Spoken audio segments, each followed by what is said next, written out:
Hello friends, dream kitchen and ഗാർഡനിന്റെ പുതിയ വീഡിയോയിലേക്ക് എല്ലാവർക്കും സ്വാഗതം. ഇന്നത്തെ വീഡിയോയിൽ നമ്മൾ കാണാൻ പോകുന്നത് വീട്ടിൽ വളരെ കോമണായി വരുന്ന ഒരു വലിയ പ്രശ്നത്തിനുള്ള സൊല്യൂഷനാണ്. അതായത് ഉറുമ്പ് ശല്യം. Kitchen area, dining table, wash area, wall side, food item വെക്കുന്ന ഭാഗങ്ങൾ എല്ലായിടത്തും ഉറുമ്പ് വന്നിട്ട് ബുദ്ധിമുട്ടിക്കുന്ന സാഹചര്യം പല വീടുകളിലുമുണ്ടാകും. പ്രത്യേകിച്ച് മധുരമുള്ള സാധനങ്ങളുണ്ടെങ്കിൽ ഉറുമ്പ് വളരെ വേഗം എത്തും. ചിലപ്പോൾ എത്ര ക്ലീനാക്കി വെച്ചാലും വീണ്ടും വീണ്ടും വരും. അപ്പോൾ ഇന്ന് ഞാൻ നിങ്ങളെ പരിചയപ്പെടുത്താൻ പോകുന്നത് ജംപ് എന്ന് പറയുന്ന ഒരു ഇൻസെക്ട് കൺട്രോൾ മെഡിസിൻ ആണ്. ഇപ്പോൾ എന്റെ കയ്യിൽ കാണുന്നതാണ് ആ ജംപ് പാക്കറ്റ്.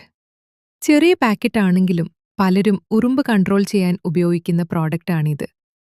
ഇന്ന് ഈ വീഡിയോയിൽ ഞാൻ നിങ്ങളെ കാണിക്കാൻ പോകുന്നത് ഈ ജംപ് എന്താണ്, എങ്ങനെ യൂസ് ചെയ്യണം, എങ്ങനെ മിക്സ് ചെയ്യണം, എവിടെയൊക്കെ സ്പ്രേ ചെയ്യാം, സ്പ്രേ ചെയ്താൽ എന്ത് റിസൾട്ട് കിട്ടും എന്നിവയെല്ലാം ഡീറ്റെയിലായി. അതിനാൽ വീഡിയോ സ്കിപ്പ് ചെയ്യാതെ അവസാനം വരെ കാണൂ. ഇപ്പോൾ ആദ്യം ഇവിടെ നോക്കൂ, ഈ ഭാഗത്ത് എത്രയോ ഉറുമ്പുകൾ നടക്കുന്നത് കാണാം. പ്രത്യേകിച്ച് വാൾ കോർണറിലും ഫ്ലോർ എഡ്ജിലും കോളനി പോലെ വരുന്നത് കാണാം. കിച്ചൺ സൈഡിൽ ഫുഡ് സ്മെൽ കിട്ടുമ്പോൾ ഇവ കൂടുതലായെത്തും. ചിലപ്പോൾ ബൈറ്റ് ചെയ്താൽ ഇറിറ്റേഷൻ പോലും ഉണ്ടാകും. വീട്ടിൽ കുഞ്ഞുങ്ങളോ പെറ്റ്സോ ഉണ്ടെങ്കിൽ കൂടുതൽ ശ്രദ്ധിക്കേണ്ടതുണ്ട്. അതുകൊണ്ട് ഉറുമ്പ് കൺട്രോൾ ചെയ്യുന്നത് വളരെ ഇമ്പോർട്ടൻ്റ് ആണ്. ഇപ്പോൾ നമുക്ക് ഈ ജംപ് പാക്കറ്റ് ഒന്ന് അടുത്ത് നോക്കാം. ഈ ഫോട്ടോയിൽ കാണുന്നതാണ് ജംപ് മെഡിസിൻ. ഇത് സാധാരണയായി ക്രോളിംഗ് ഇൻസെക്ട്സ് കൺട്രോൾ ചെയ്യാൻ ഉപയോഗിക്കുന്ന കെമിക്കൽ ബേസ്ഡ് പ്രോഡക്റ്റാണ്. ചിലർ ഉറുമ്പ്, ചെറിയ ഇൻസെക്ട്സ്, കമ്പൗണ്ട് സൈഡ് പെസ്റ്റ് എന്നിവയ്ക്ക് യൂസ് ചെയ്യാറുണ്ട്. യൂസ് ചെയ്യുമ്പോൾ കുറച്ച് കാര്യങ്ങൾ ശ്രദ്ധിക്കണം. കുട്ടികളുടെ കയ്യിൽ കിട്ടാത്ത സ്ഥലത്ത് സൂക്ഷിക്കണം. ഫുഡ് ഐറ്റംസിന്റെ അടുത്ത് തുറന്നു വെക്കരുത്. സ്പ്രേ ചെയ്യുന്ന സമയത്ത് ശ്രദ്ധയോടെ ഹാൻഡിൽ ചെയ്യണം. ഡയറക്റ്റായി കണ്ണിലോ സ്കിന്നിലോ പോകാതിരിക്കാൻ ശ്രദ്ധിക്കണം. യൂസ് ചെയ്ത ശേഷം കൈ കഴുകുന്നതും നല്ലതാണ്. ഇപ്പോൾ ഇതെങ്ങനെ മിക്സ് ചെയ്യാമെന്ന് നോക്കാം. ഇവിടെ ഞാൻ 1 ലിറ്റർ വെള്ളം എടുത്തിട്ടുണ്ട്. ആദ്യം ഈ ജംപ് പാക്കറ്റ് ഓപ്പൺ ചെയ്യാം. പാക്കറ്റ് ഓപ്പൺ ചെയ്ത ശേഷം അതിലെ മെഡിസിൻ ഈ 1 ലിറ്റർ വെള്ളത്തിലേക്ക് ഒഴിക്കാം. ഇപ്പോൾ നന്നായി മിക്സ് ചെയ്യണം. കെമിക്കൽ മുഴുവനായി വെള്ളത്തിൽ ഡിസോൾവ് ആകണം.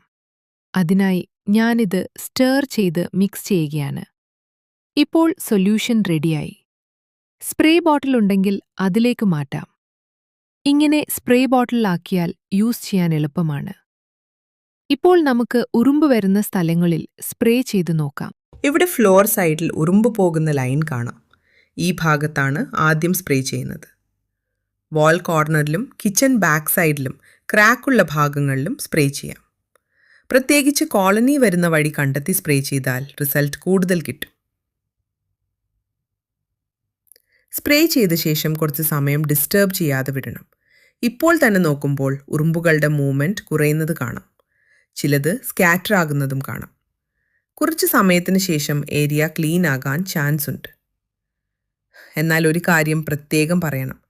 ഇത്തരത്തിലുള്ള പ്രോഡക്ട്സ് യൂസ് ചെയ്യുമ്പോൾ സേഫ്റ്റി വളരെ പ്രധാനമാണ്. ഫുഡ് ഐറ്റംസിന് മുകളിലേക്ക് സ്പ്രേ ചെയ്യരുത്. കിച്ചൺ പ്ലാറ്റ്ഫോം ക്ലീൻ ചെയ്ത് വെക്കണം. സ്പ്രേ ചെയ്ത സ്ഥലത്ത് കുട്ടികൾ പോകാതിരിക്കാൻ ശ്രദ്ധിക്കണം. ഇൻഡോർ ഏരിയ ആണെങ്കിൽ വെന്റിലേഷൻ ഉണ്ടാകുന്നതും നല്ലതാണ്. കൂടാതെ വീട്ടിൽ വേസ്റ്റ് ഫുഡ് ഐറ്റംസ് പുറത്തു വയ്ക്കാതിരിക്കുക. സ്വീറ്റ് ഐറ്റംസ് ഓപ്പണായി വെച്ചാൽ വീണ്ടും ഉറുമ്പ് വരാൻ ചാൻസ് ഉണ്ടാകും. റെഗുലർ ക്ലീനിങ് ചെയ്താൽ കൂടുതൽ നല്ല റിസൾട്ട് കിട്ടും. ഇപ്പോൾ ബിഫോർ ആൻഡ് ആഫ്റ്റർ ഡിഫറൻസ് നോക്കുമ്പോൾ നല്ല മാറ്റം കാണാൻ പറ്റുന്നുണ്ട്. മുമ്പ് ഇവിടെ ഒരുപാട് ഉറുമ്പുണ്ടായിരുന്നു. ഇപ്പോൾ മൂവ്മെൻറ്റ് കുറവാണ്. അപ്പോൾ ഫ്രണ്ട്സ്, ഇന്ന് നമ്മൾ ജംപ് ഇൻസെക്ട് കൺട്രോൾ മെഡിസിൻ ഉപയോഗിച്ച് ഉറുമ്പ് കൺട്രോൾ ചെയ്യുന്നത് കണ്ടു. വീഡിയോ യൂസ്ഫുൾ ആയി തോന്നിയെങ്കിൽ ലൈക്ക് ചെയ്യൂ, ഷെയർ ചെയ്യൂ. Dream kitchen and garden channel subscribe ചെയ്യാനും ബെൽ ഐക്കോൺ പ്രസ് ചെയ്യാനും മറക്കല്ലേ.